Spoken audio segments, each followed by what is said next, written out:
You know, I got committed to supporting women in leadership early on. It was back in the 1990s.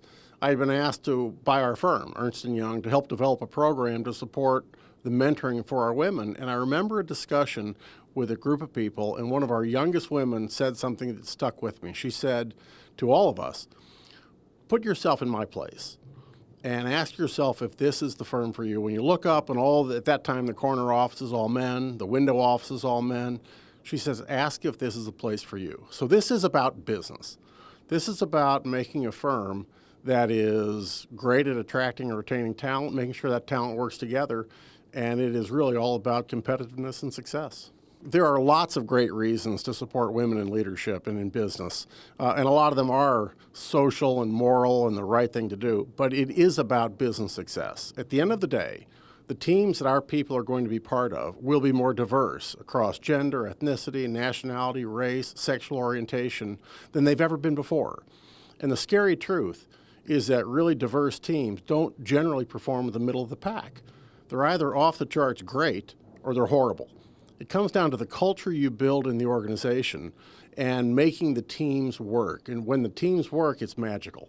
Innovation happens, our service improves dramatically, and so it's really all about winning. Well, at Ernst Young, we realized early on that a lot of people talked about diversity and inclusiveness, D&I, and they almost interchanged the words. We had an advisor who said to us, think about them separately.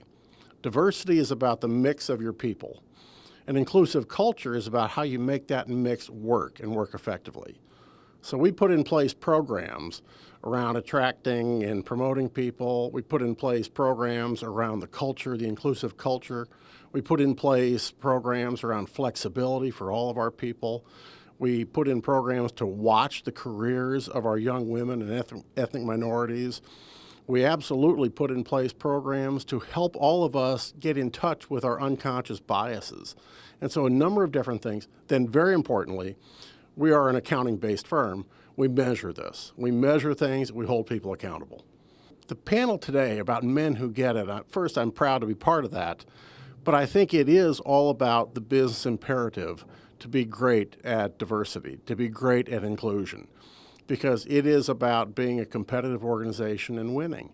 And I think when men and women realize the business case, they realize they have to be part of making it happen. It's vital that women and men support this, but right now, most of the leaders in businesses are men. And so this is about fixing the environment, fixing the organization. It's not about fixing the women. The women are just fine.